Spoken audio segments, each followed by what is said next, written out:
chilly. We'll have some flurries today. I think for sure our water temperature is going to be in the 30s. Drop in here in a minute and check the depth finder, see what temperature we're working with.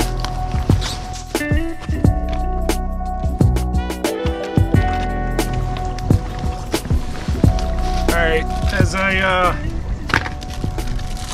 take a moment, put my hot hands in the back of my gloves, I'm going to talk a little bit about what we're doing today.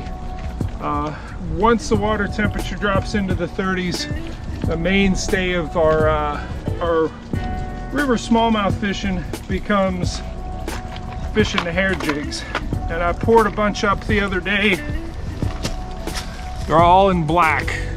I've got one tray that is this little, if I can get just one, 16th ounce, tied very sparsely. If I can get away with that, I will. I will always use the lightest one I can. But the wind is blowing, so we have, you know, gusts up to 27 mile an hour. I'm suspecting that I'm gonna have to jump up to that 1/8 ounce, short cast close to where I'm at, double anchor setup to really feel the bite. If it really gets going, or if I find that the fish are eating, you know, right on the current seams in a real aggressive spot close to current, I'll jump up to that 1/4. I don't like to use the 1/4 if I don't have to, but I will if I need to.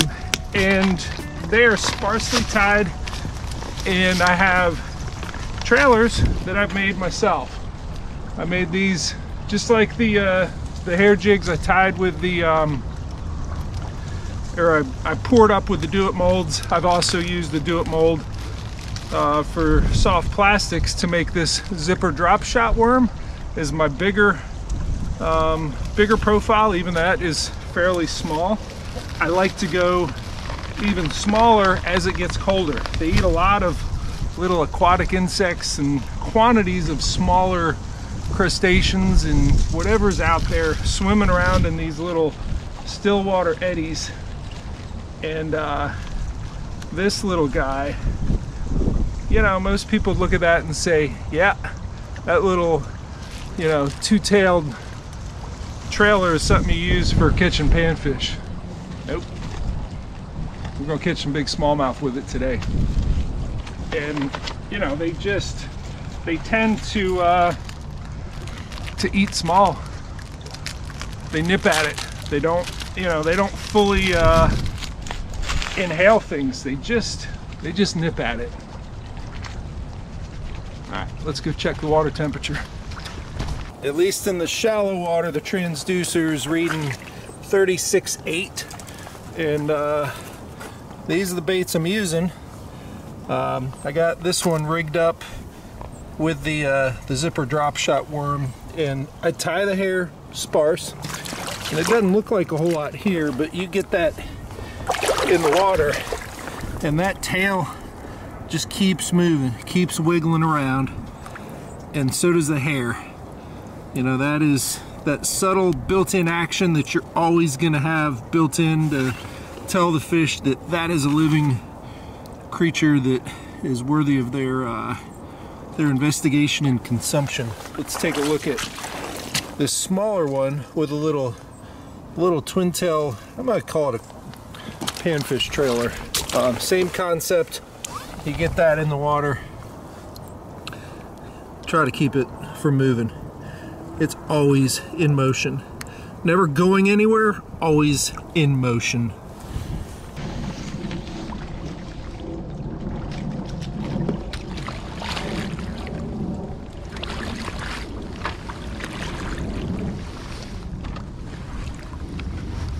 So the pendulum swing is, you know, if you think of an old-fashioned clock and the pendulum, it just swings back and forth, and really that's all you're doing with your hair jig here, is that on the cast, once it hits the water, it just swings in that arc.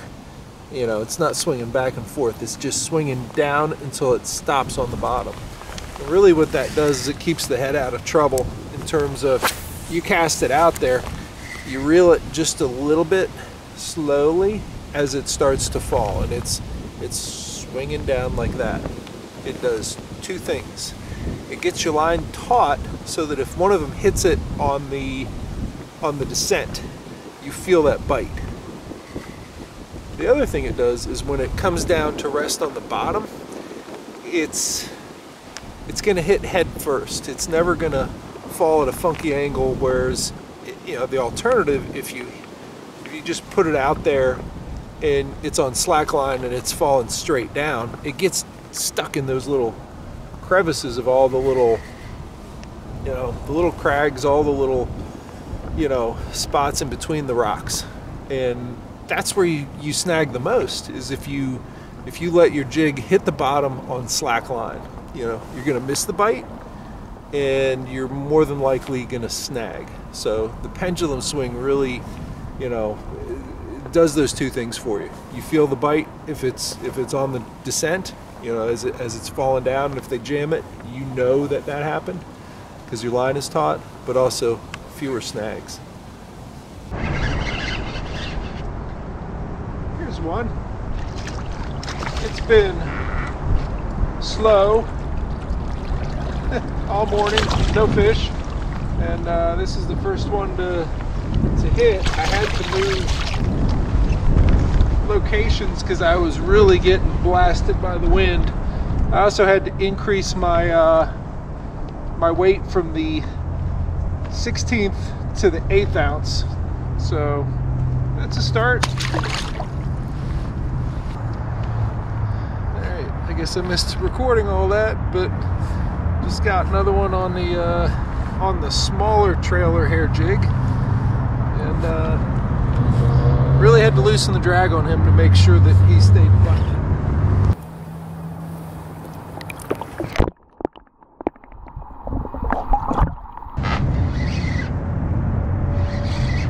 You do have to remember that it's a tiny little hook, and I don't know, this is just a little guy, but when you feel a big pull, you may want to come off that drag a little bit. This guy didn't warrant it, but the last one certainly did. And just remember, it's a size 2 hook. It could very easily pull through whatever flesh you've gathered. So it's absolutely more than the bite, loosen that drag, that you're worried about feeling. You're also trying to feel the bottom. You know, when you put it out there, you want to know, hey, is this a soft bottom, a hard bottom? Get in here. Took it deep. Good. You know, are you in that area that I refer to as the leaf litter zone, or are you on a hard bottom? And it's critical that you are, you know. And if you're not, if you put something out there and it's just a mushy kind of feeling out there, either you don't have a good feel for what's going on out there, or you're in muck or leafy area. And frequently you can feel the leaves, you know. You move it a little bit and it just kind of hangs there. Funny thing is, big fish can feel the same way, but it starts with, you know, you put the jig out there, you let it pendulum swing down, and you say, do I have that hard connection to the bottom? That's critical.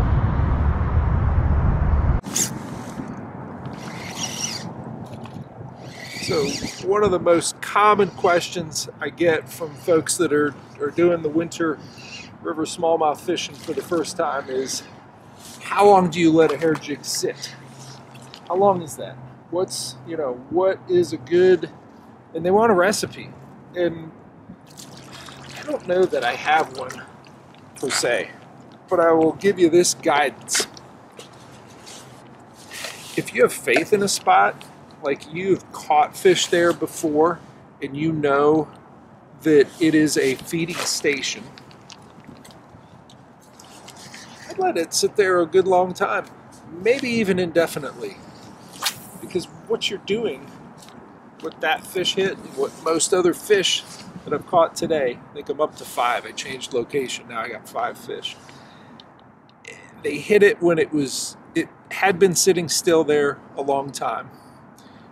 And actually all 5 are from one, and I got 1 over there, but I got 4 here, and I know I'm gonna keep catching them because I got faith in this spot. Because I've caught them here in the past. I know this spot. I'm aware of this as a feeding location. It happens to be, you know, a place where I've caught my coldest winter smallmouth. You know, it was 32.6 degrees. Whatever. It's a matter of how much faith do you have in a spot.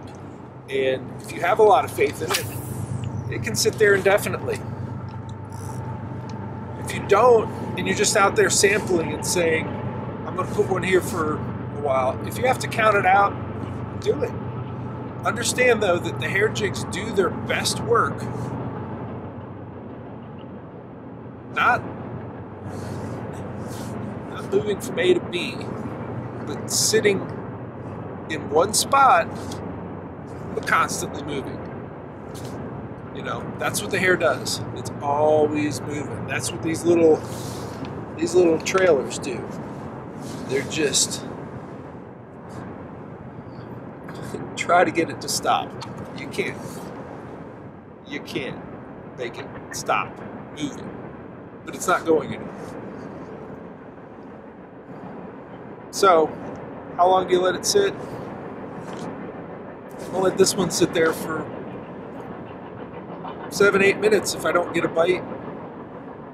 You know, instead of casting there, I'm going to cast there. But this area, I got faith in. I will tell you, the second that that sun gets behind the mountain, you feel it.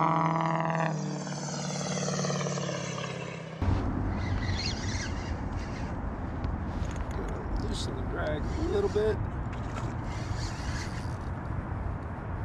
so I know what size I got. Not like the others.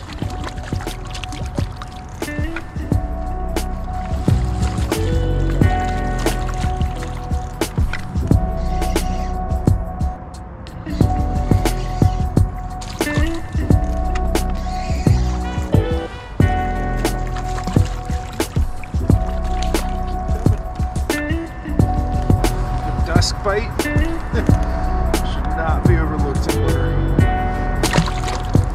Alright, it is time to zoom back to the launch. Street lights are on. It's getting to be dark. A dozen fish on a day where the water temperatures are below 40 degrees. You know, I'm happy with that. Didn't get any giants today, but you know, if you're in the right spots with the hair jigs, you know, you can for sure do that. You can do more than that. I know a number of guides on this river that regularly have 50 plus fish days.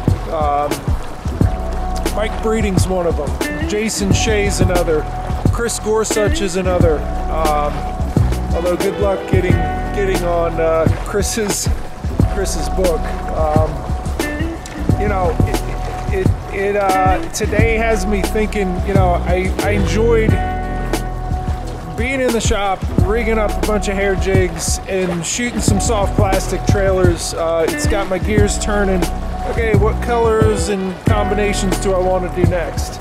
That's the fun part of having, you know, the do it molds, is you can get creative. And you know, I got some ideas for next time I come out here. I went fairly basic this time with just, you know, black hair, black head. The plastic is black, but it has some purple and blue fleck in there. Gonna get creative next time, play around with some other colors, and look forward to getting back in the shop and then getting back out here. We got all winter to do this. See ya.